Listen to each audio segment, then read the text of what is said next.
We've been to a number of continents. We've been down to Tasmania, we've been to Pakistan, been to various places. Now we get to go to Africa to look at Tsavorite. I remember a number of years ago I met Campbell Bridges, and then at Tucson I met his son, who was at the University of Arizona at the time, and I never did dream that I was going to be up here introducing him to give a talk. One of the times I was in Africa and I was looking for a ruby mine. As it turns out, I was chased by an elephant, and it's a fairly frightening experience. But our speaker, Bruce, has an equally terrifying experience that he may talk about. He was chased by a dik-dik when he was, a dik-dik is about yay high and has horns about hey high. And he was chased during one of his mineral collecting tours by a dik-dik. Perhaps he can explain that in more detail. So, Bruce Bridges.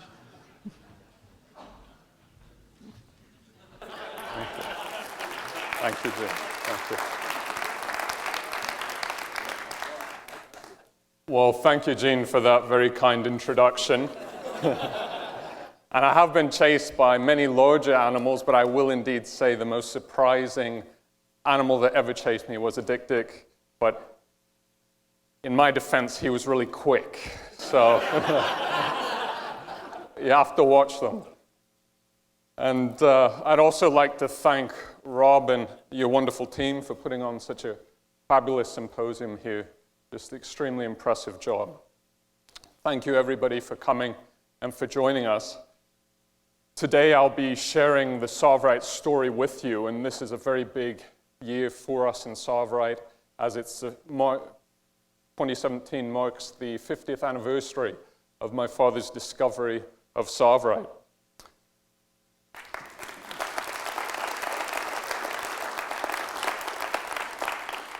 Thank you very much. With that also being said, yesterday, which is the start of the symposium, also would have been my father's 80th birthday. So, very special time. The video today has been compiled over the last 50 years of mining Tsavorite in East Africa. And with that being said, this video will really give you a very good idea of what it takes to get Tsavorite from mine to market. And aside from that, the entire process involved, from prospecting as well as the animals within that environment. And you'll see how there's a synergy that ties it all together that really should give you a very good idea of what the Tsavorite adventure is. With that being said, let us begin. This is our tree house at the mine. This is a picture Robert Weldon took of the camp, and that's Mount Kasagao in the background.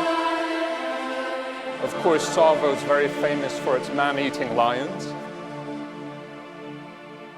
To this day, still extremely aggressive lions. And of course, the Tsavo red elephants. Red because the earth is very iron-rich, and in order to cool themselves off and help fight against ticks and other parasites, they'll cover themselves in the soil. And so you'll see these majestic red elephants across the savannah. So what we have here, I don't know if I'd call him a pet, but this is our neighborhood elephant that was nicknamed Sikkies because we figured he was about 6 tons.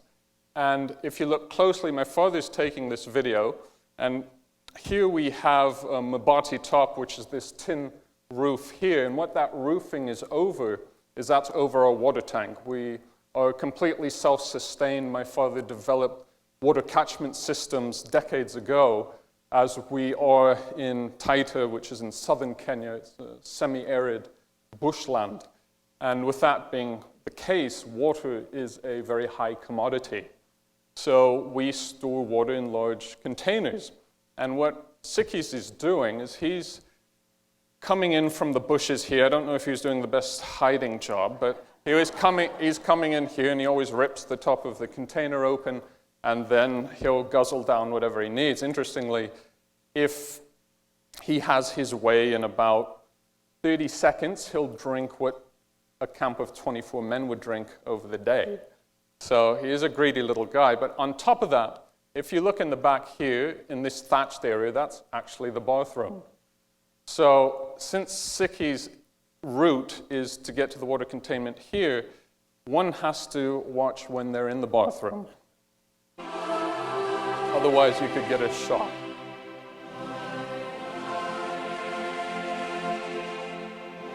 There we have a leopard enjoying his lunch, taking a little nap.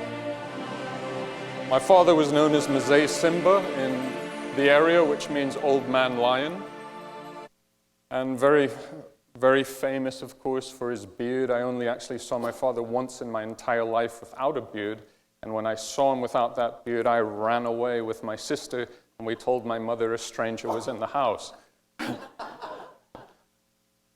So my father is, of course, the discoverer of Tsavorite, and is also the first man to bring Tanzanite to the United States for identification, and was Tiffany and Company's consultant geologist on Tanzanite during its discovery years. He's a lifetime member of GIA, founding member of ICA, and founding chairman of the Kenya Chamber of Mines. So here we have, obviously, a map of Africa. But the significance of this map is the Mozambique Belt.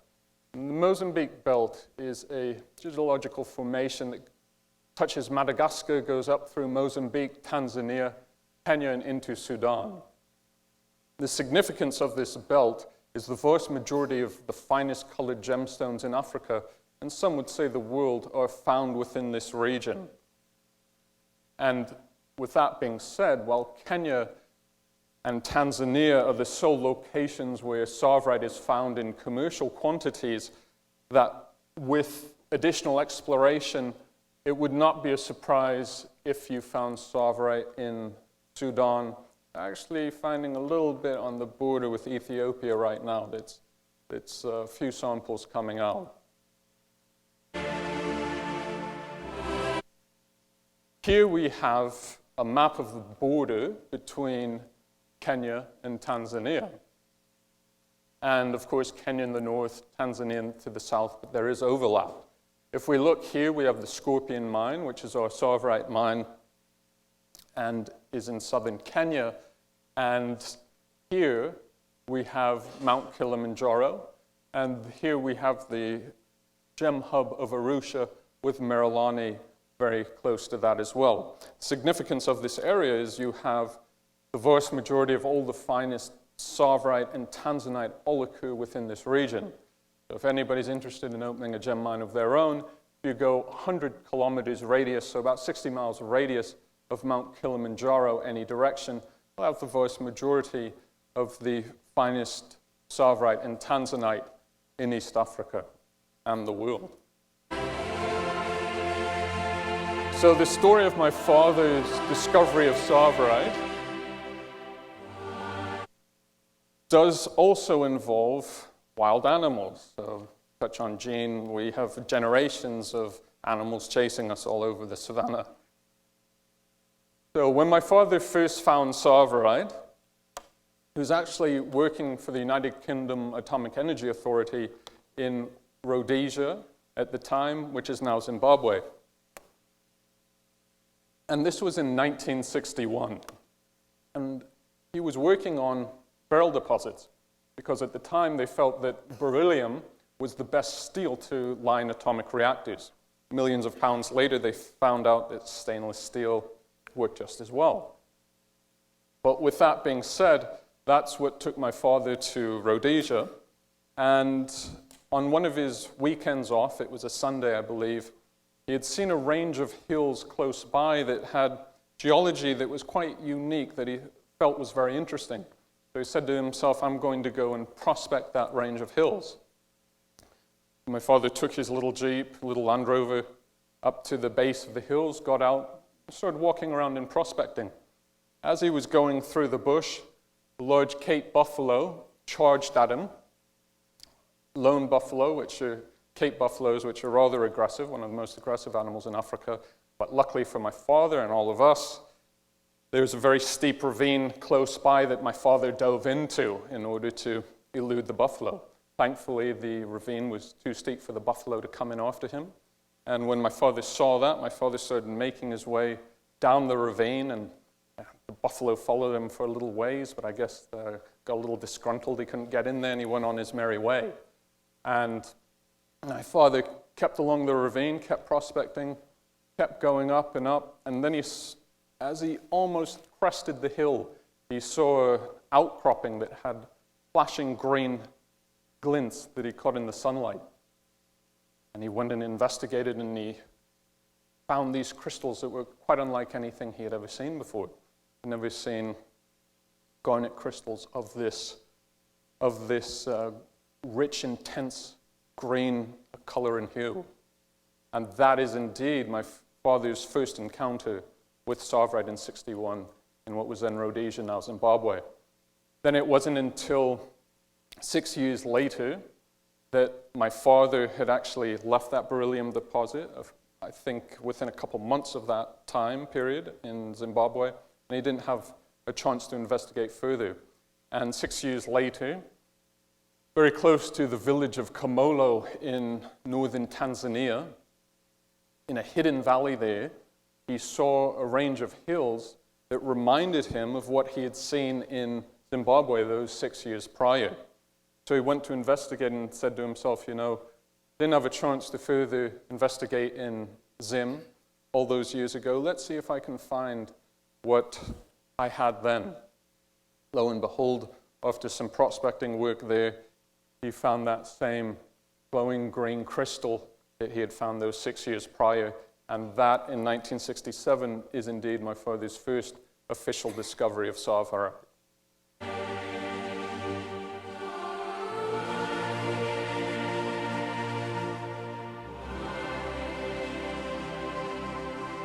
And this is what Tsavorite will look like in rough pieces as well as cut.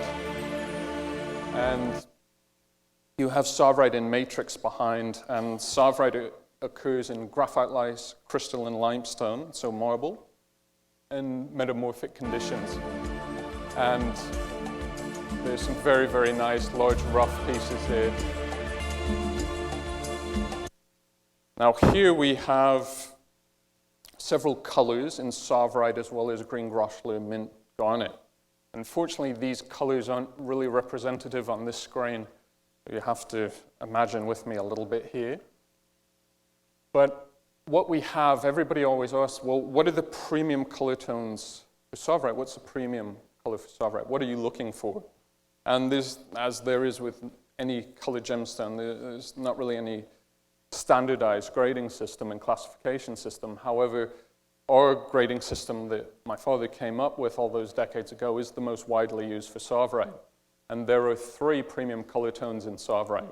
A medium, which we equate to a vibrant grass green. A medium plus, which is a shade more richly saturated, which we equate to a vibrant rich grass green. And then on the far right, we have a medium dark, which we equate to a vibrant forest green. So therefore, anything darker than a medium dark in saturation would be considered oversaturated, too dark, and will exhibit extinction. Anything lighter than a medium would be considered undersaturated, and therefore, if you are outside of these bounds, there will be a huge discount on price. With that being said, on the far left side here, just to give you an idea of scale, this stone on the left is 25.1 carats, the oval's 8.56, the antique cushion is 12.46, and this cushion here is 9.22 carats. So rather large stones in Tsavorite, very large stones in Tsavorite. However, on your far left, that particular stone is really green groshler garnet, mint groshler garnet. And interestingly, many people will say, well, it's rather new on the market, really only came out in the 90s, etc., etc. Well, that's not true. Green Groschler garnet, mint Groschler, was found along with Tsavorite. My father found it in the same pockets even in the very beginning. This particular stone here, which in real life is very, very minty, dates back to 1971. I have samples in my father's private collection from '69. The reason that people haven't really seen it out on the market prior, to be quite honest with you, is because we couldn't sell it. In the late 60s, 70s, and 80s, the lighter pastel color tones in garnet, we simply couldn't sell in green garnet. Everybody wanted the rich Tsavorite color tone. Then in the 90s, you had a dearth of true Tsavorite on the marketplace. You had Afgem, which later became Tanzanite 1, really open up Merillani in a big way, and you had a lot more people go into Merillani in Tanzania, mining everything. And you had Tanzanite coming out, you had green Groschler garnet coming out, you had Tsavorite coming out. So therefore, you had a lot more material on the market.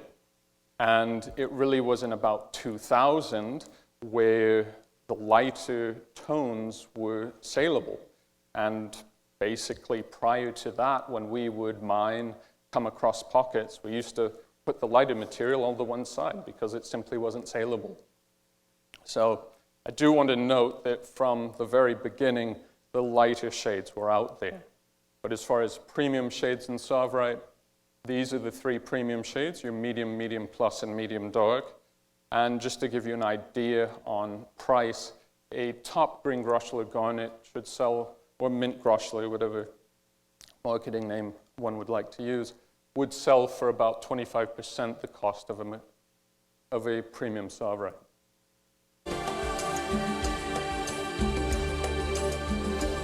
Here we have some very nice Tsavorites. Again, unfortunately, the screen really isn't doing justice to the color, but on my hand here, you range from 12.46 carats down to about 5.44 carats, which is this square shape there. Also, another interesting thing, also to touch on a little bit of the color aspect of Tsavorite and the chromophores in Tsavorite that Dr. Rossman educated us on earlier. Tsavorite's a calcium aluminium silicate, and its chromophores, its coloring agents, are chromium and or vanadium. And interestingly, you'll find, at least the electron microprobe analyses that I have seen, I would suggest that true Tsavorite, that green Groschler garnet really starts at about when you have a chromium content of 0.04 and a vanadium content of 0.1% by weight and below in conjunction, you have to have them both low, is sort of where green Groschler garnet starts. Then in Tsavorite, it would be above that level. Another interesting aspect, as Dr. Rossman did mention, vanadium is generally in higher amounts in chromium. However, on rare occasions, Tsavorite will actually exhibit higher chromium levels than vanadium levels. When you get a very high chromium level in Tsavorite, it leads to two aspects. Number one, it will tend to lend a stronger blue modifying hue to the grain. So the secondary modifying hue of the stone will have more of a blue cast. On top of that, these stones tend to have more inclusions. They're more heavily included because the chromium doesn't bind as well with the garnet lattice. And those are two interesting aspects with Tsavorite that aren't often noted. So here we have my father with former president of Tiffany and Company, Henry B. Platt. And we've had a long history with Tiffany and Company dating back to 1967. And it really started with Tanzanite, to be quite honest with you. When my father first came across Tanzanite in Tanzania, nobody knew what it was. And samples hadn't even been sent to Dodoma yet for analysis. he took those, actually bought them as sapphire. He took them to the United States, and he first took them to the GIA. They had never, Crowning Shield and Crashers were senior members there at the time. They had never seen anything like it. They did the first analysis in the United States, and then upon getting that analysis, my father took this new blue stone to Harry Platt. Harry Platt was enamored with this gem, and he asked my father to be Tiffany's official consultant on Tanzanite and to acquire more Tanzanite for the company. And that was actually how my family started a relationship with Tiffany and Company. And it wasn't, and Tanzanite was found in mid-1967, in June 1967. And it wasn't until a few months later that my father discovered Tsavorite, and he immediately went back to Harry Platt and showed him Tsavorite. And at that stage, Harry Platt was even more enamored, and I believe one of the first quotes Mr. Platt said upon seeing Tsavorite is that Tsavorite's everything a fine gemstone should be and then some. Has a very high refractive index of 1.74, high dispersion of 0.028, so far brighter than emerald. 100% natural gemstone. It's not treated in any way. It's a very durable gemstone, 7.5 on Mohs scale, but as we all know, that's simply scratchability. Tsavorite is a far more durable gemstone than emerald. It's far tougher. It's cubic with no cleavage. It will hold up to daily wear and tear far better. Mr. Platt was enamored with the stone. However, after a few years with Tsavorite, Mr. Platt said to my father, well, Campbell, you know, we really need a better name than greengrosh or garnet to market this particular gemstone. I need something better to market this stone to my clientele. And they sat around and they thought about it.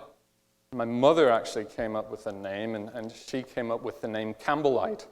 And she said to my father, well, you discovered it, so I suggest we call it Cambellite. She even had a slogan which was, have a Cambellite by candlelight.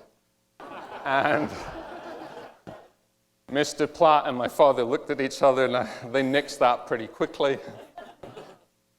But then at that stage, Harry Platt said to my dad, he said, well, Campbell, since you did discover it, are there any areas you would like to name it after?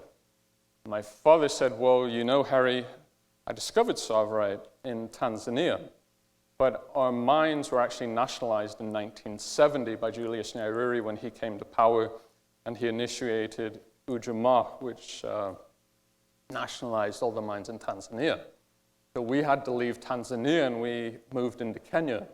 And my father actually traced the Tsavorite strike from Tanzania into Kenya using old colonial mapping as well as observation. And my father's also credited for the first discovery of Tsavorite in Kenya in 1970. So my father said to Mr. Platt, since Kenya's welcomed me with open arms and that's where I'm going to raise my family and make my home, I'd like to name it after Kenya.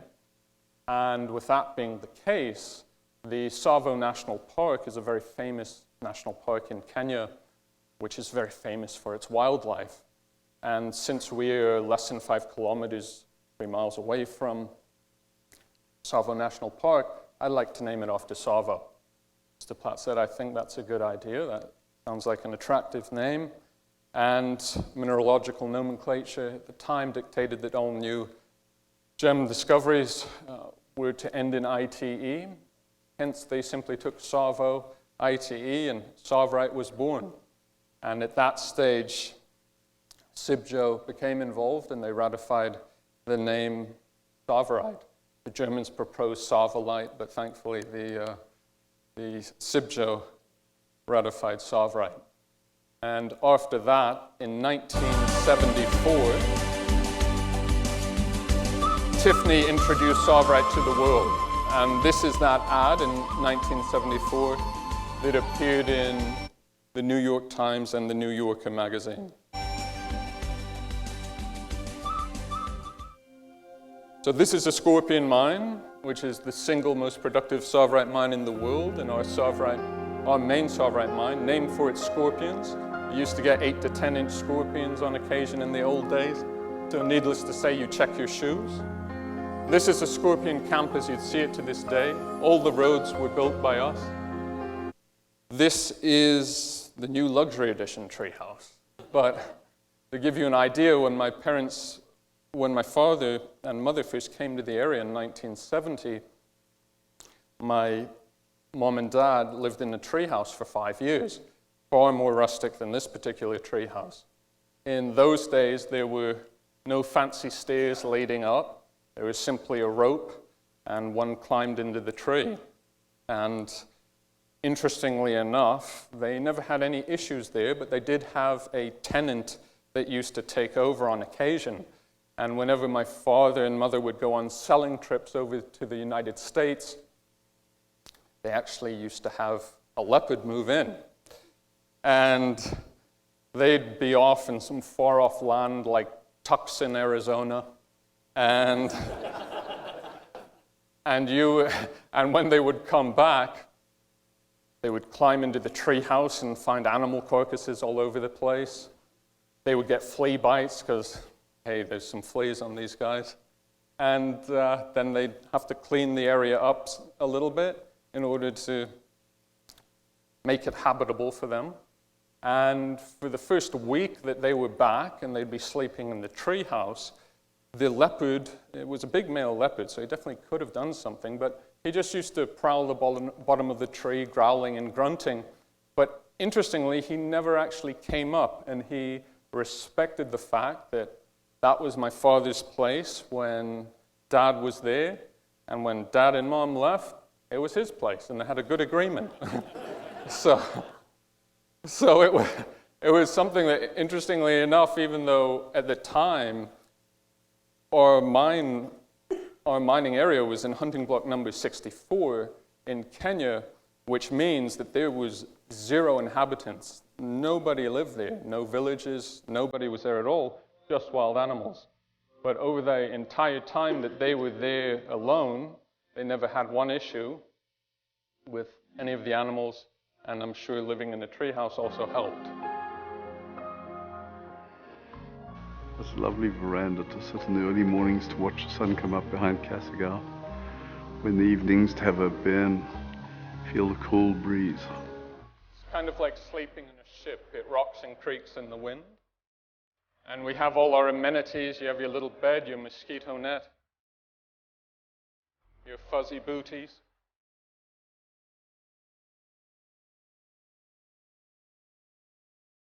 You can catch a glimpse of the water containment. So when it rains, we have underground cisterns.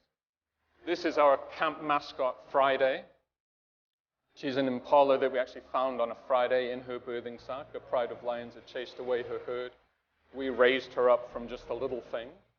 Funnily enough, her favorite meals were hobnobs, biscuits, and spaghetti, which I don't really think are on the impala diet plan, but she'd steal them from the table like a dog, and super fast. You never catch her. Could jump 8 feet vertical, probably topped out at about 45 miles an hour. I raced her a couple times on my motorbike. She was quick. That's my sister Laura. She and Friday were great friends.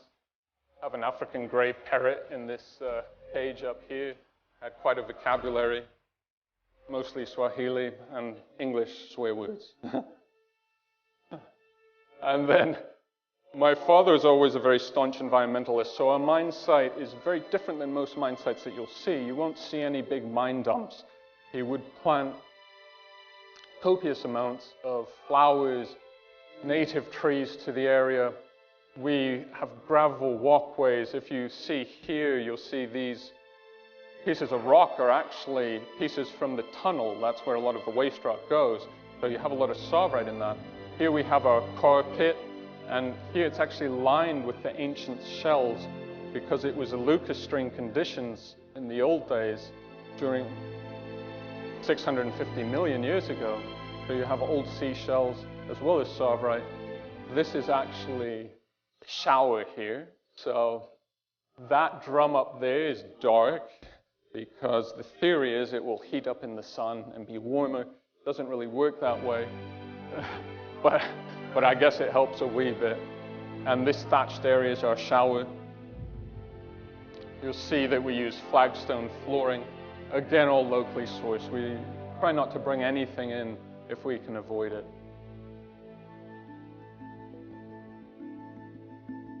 Here we're going down to the mine site. So here we have the number 4 tunnel. It was known as the Bonanza Tunnel. It's the single largest producing Tsavorite chute in history.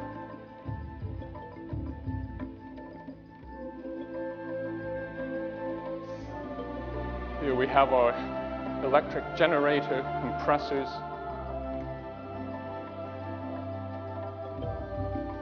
Old railway winch to bring waste rock out from underground.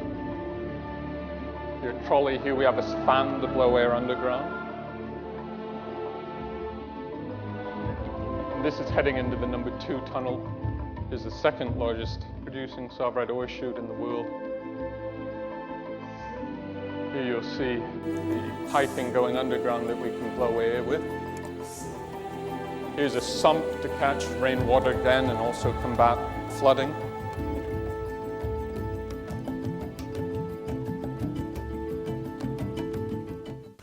Now we're going to go underground. So here I'm going down the shaft, which is about 22 degrees at this stage, 22-degree decline at this stage. But it gets very much steeper ahead where it plunges towards the east. Now the tunnel's starting to roll or plunge here. So we put handrails on the left side, on the north side.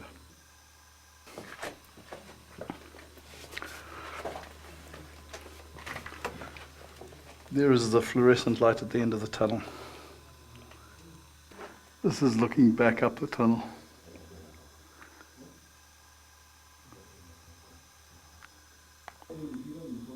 These are prospecting boxes.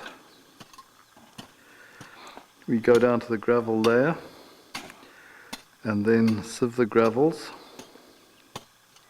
Prospecting boxes that we are interlinking because we hit in this box here, so now we're tracing the reef forward.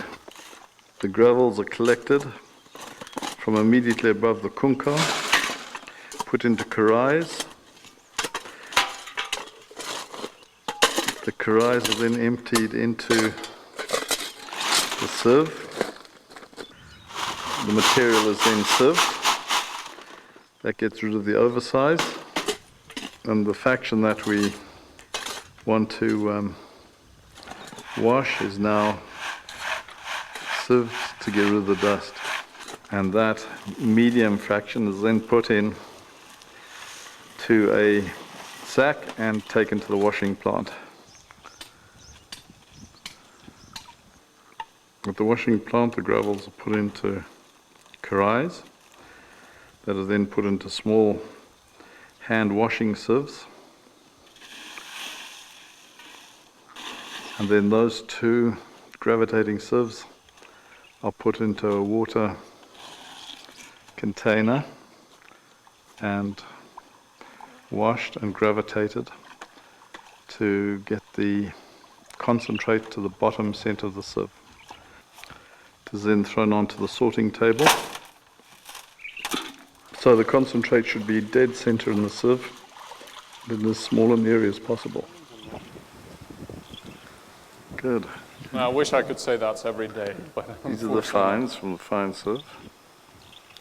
This is a very nice piece there. An 8.6 gram alluvial Tsavorite.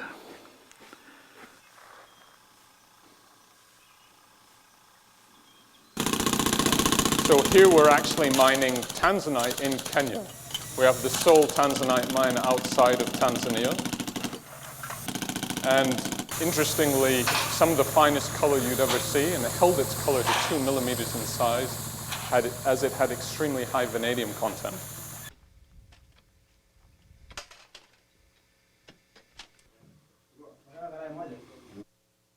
So the reason I stopped here is to show you the entrance to the tunnel. So my father, again, very staunch environmentalist, and he chose to tunnel as soon as possible as it's a far more surgical process and way of mining than open cast mining. Open cast mining leaves enormous mine dumps. It looks like an atom bomb often went off, as opposed to when you tunnel, you remove exponentially less waste rock. Also, with that being the case, the waste rock that we do have we'll either use to decorate the actual camp itself, or we spread it over a very large area, such as the airstrip, and let it erode. And the other thing that we always pride ourselves on are the conditions of our mine. And while this might seem rather rustic, and indeed it is rather rough and rustic, if you compare it to neighboring mines, I think I can illustrate the differences. So this particular man here, his name's Olisenja, he's a Maasai. He's about my height, so he's a reasonably tall individual. As you can see, he can easily walk in and out of the mine. Generally, our tunnels are about 2.5 meters by about 3 meters high. You can see supports that we're using. We run electricity and air underground. We also have concrete floors to guard against slippage and also allow us to run small tractors underground. On top of that, we use hydraulic drilling and misting systems. And in 50 years of mining Tsavorite, we've never had one case of silicosis. Silicosis, of course, is a disease caused by silica of 0.3 micron and below that basically impregnates the lungs and cements the lungs over, and you die of asphyxiation. And that is an issue in the industry and something that we take very seriously, and thankfully, all of our measures have combated it. So with that being said, if you compare and contrast these conditions to neighboring mines, a lot of neighboring mines have what you call nyoka holes. In Swahili, nyoka just means snake, so translation, snake holes.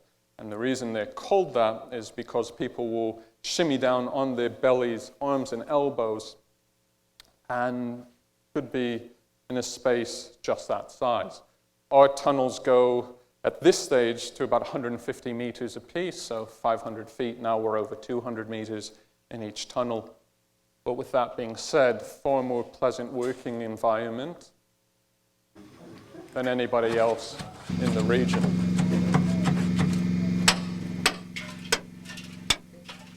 Here we're using electric lighting at the face. And here my father's actually washing some rough Tsavorite, so we'll give you a very good idea of what rough looks like in the sieve. Again, I wish I could say that's every day. And again, the picture isn't representative of stone. The stone is far better color than that in real life.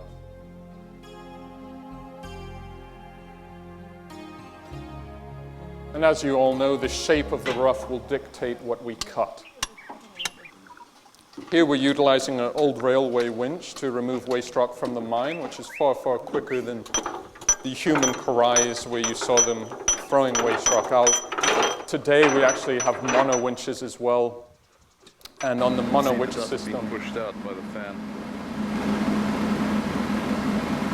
We can move exponentially more waste rock. This is a 3D view of the geology at the face.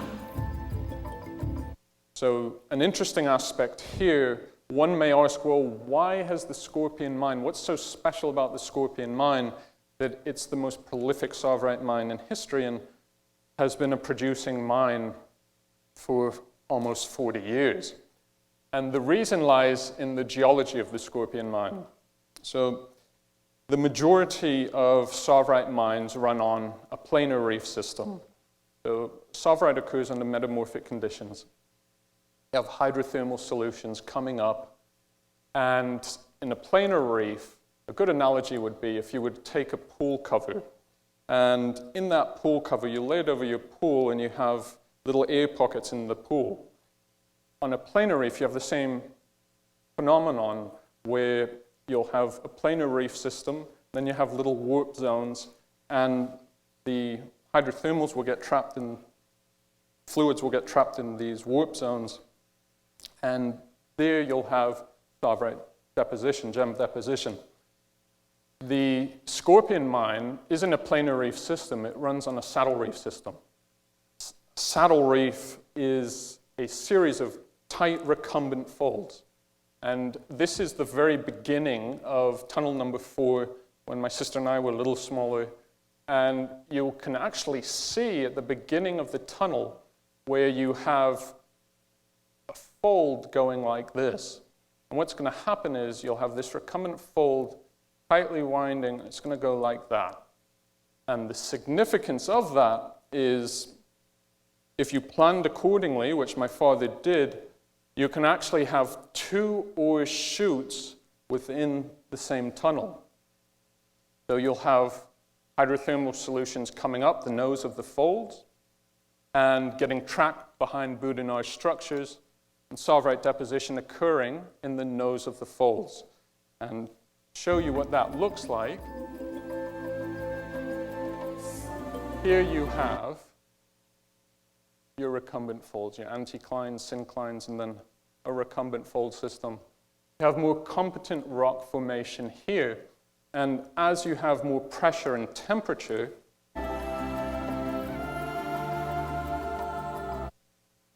that more competent rock structure that's more plasticine as well, it fractures off, it shears off. And it shears off into boudinage structures which can be rectangular, such as this, or even somewhat oval shaped.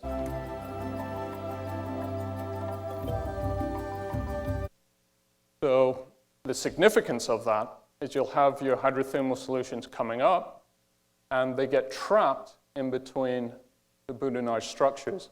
And therefore, you have Tsavorite deposition in between those boudinage structures. So if you can imagine, you've made your tunnel here. You can have an ore chute near the ceiling, an ore chute near the floor. So you can double up your production, and it also gives you, not a guaranteed, but it gives you a path to follow. And that has always been the secret to the Scorpion mine and why it is such a wonderfully producing Tsavorite mine. And it was my father's genius that allowed him to create the system that would take advantage of that structure.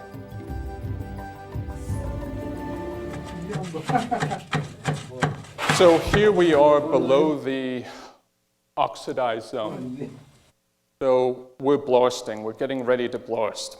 And below the oxidized zone, so below the weathered zone, which is at about 30 meters where we are, we have to blast every meter because the rock is so hard that even with tungsten tipped chisels, they all simply bend. You can't even run 90-pound jackhammer into them. Like the jackhammer you saw me using earlier that was cutting through the surface rock will just bounce off the wall here. It's quite something actually to see. So we have to blast every meter of forward progression. So what we are doing, this is our blasting team, and we will make drill holes 1/2 meter to up to about 1.5 meters in length, depending on how close we feel we're getting to any gem body. And then the burden, which is the space between the holes, generally about 10 to 15 inches. On top of that, you'll see that this is a tamping rod. And if you look closely, you'll see that that's a wood tamping rod. And the significance of having a wood tamping rod is you don't want to spark. So we're charging these holes with ammonium nitrate and gelignite. And I have been at mines where they made the mistake of using a metal tamping rod. And basically, you've drilled a gun barrel into the rock, and you're tamping dynamite in there, and then you're launching a projectile in there if it's not wood. So if anybody plans on blasting, that's my first tip. Wood tamping rods work best.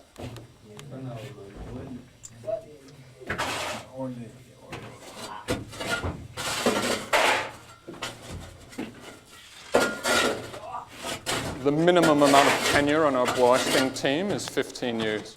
Kasiki, who's the one tamping right there, was with us 32 years.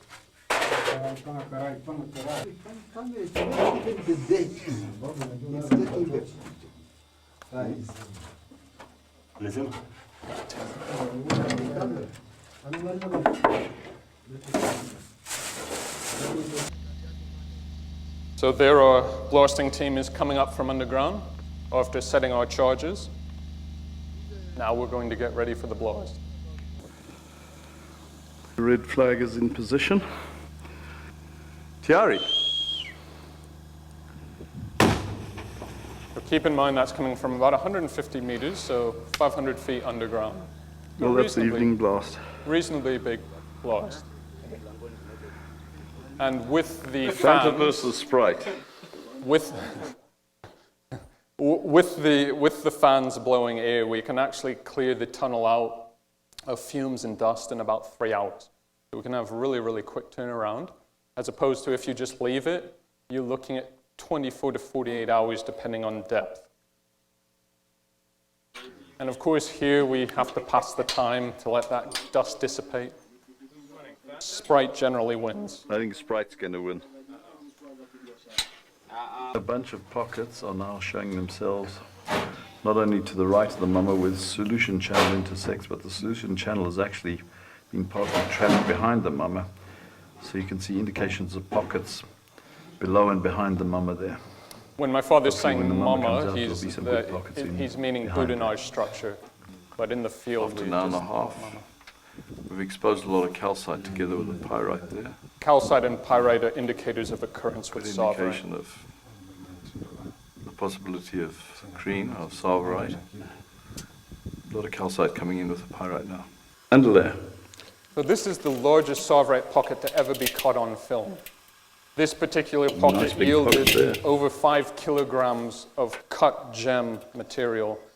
It yielded so much that we weren't even calculating in carats anymore or grams, we moved to kilograms.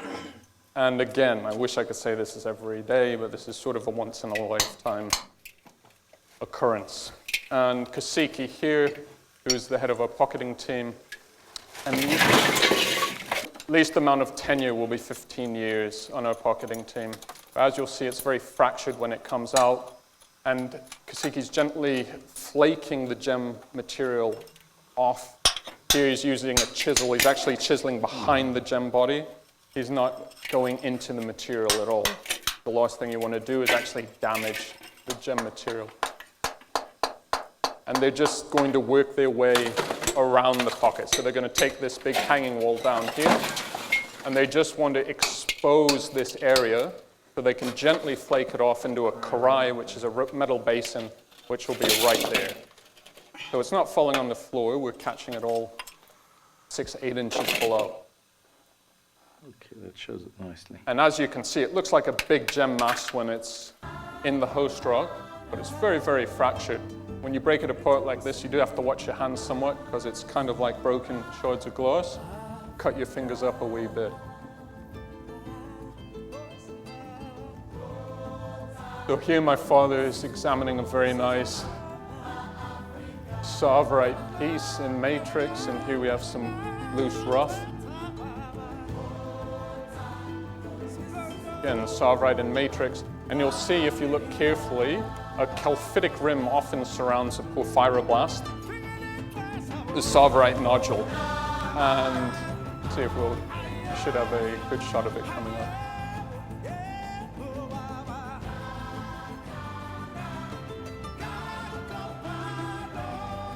And of course that's graphite in the lower right corner. So if you look here, so here you have the porphyroblast, the nodular Tsavorite. Here you have a calphitic rim, and often in that rim, between the host rock and the actual Tsavorite, you'll have scapolite, epidote, and kyanite. But interestingly, on occasion, you'll also have a rim of Tanzanite. And the reason for that is because Tsavorite occurs under prograde metamorphism, so rising temperatures and pressures. Tsavorite occurs at roughly 550 degrees to 650 degrees, and at about 5 to 7 kilobars of pressure. And Tsavorite occurred approximately 550 to 650 million years ago. Tanzanite, however, occurs about 450 to 550 degrees, 2 to 3 kilobars, and about 450 to 550 million years ago. So Tanzanite, it must be remembered, is very, very close in chemical composition to Tsavorite. Again, Tsavorite's a calcium aluminium silicate colored by chromium and vanadium. Tanzanite is a calcium aluminium hydroxyl sorosilicate colored by vanadium. Very, very close. One is prograde, one is retrograde metamorphism. Quite nice. Some quartz. The green feldspar is ozite. Look at these incredible pieces. Truly amazing.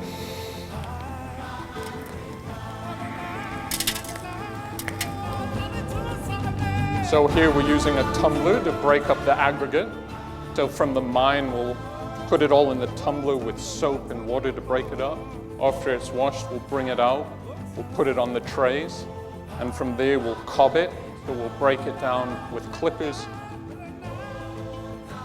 And this entirely is done in our Nairobi office. We're 100% vertically integrated from mine to market.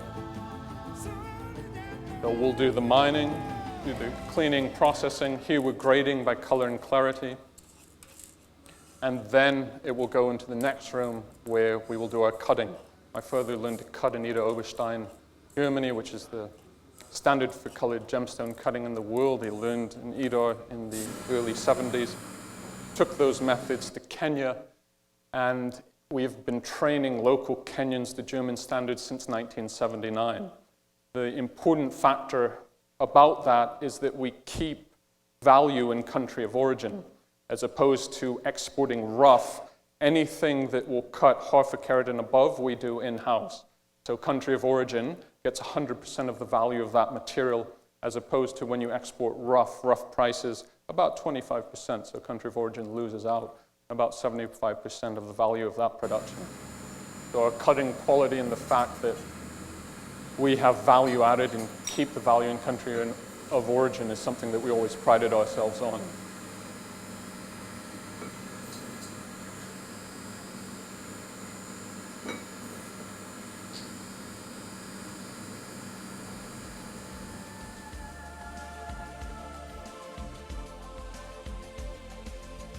Here we have an extremely large Tsavorite, a 22.2 carat Tsavorite, one of the largest to ever come from the Scorpion mine, and we nicknamed it the Scorpion King. And on any of our Tsavorites that are above 3 carats, after we lost my father when he was assassinated in 2009, in his honor we came out with the Campbell Bridges signature collection, which consists of the finest Tsavorites in our inventory above 3 carats. The reason that we chose 3 carats is back when my father first started doing business with Harry Platt of Tiffany and Co, Mr. Platt said to my father, well, Campbell, how many important stones can you provide me per month? My father looked at Harry Platt and he said, well, Harry, what you consider an important stone? Mr. Platt said, well, 3 carats and above. So with that being the case, we selected all the finest stones in our inventory above 3 carats. We laser engraved them on the girdle with my father's signature, the mine from which they come, and an individualized serial number to guarantee the provenance and fact that they are legally and ethically mined Tsavorite, as unfortunately a great deal of the material that has come out since his death, I would declare bloodstones, sadly. That's my father in his tree house on the balcony, overlooking the sunrise over Mount Kasagao as it signals a new day in Tsavorite country. And as a lot of the people in this room knew my father, I wanted to share what's one of my favorite pictures of my father and I. And with that being the case, as we celebrate the 50th anniversary of Tsavorite, along with what would have been my father's 80th year, to me it symbolizes that my father's legacy and dream for Tsavorite will live on. Thank you very much for having me. It was a pleasure to be here.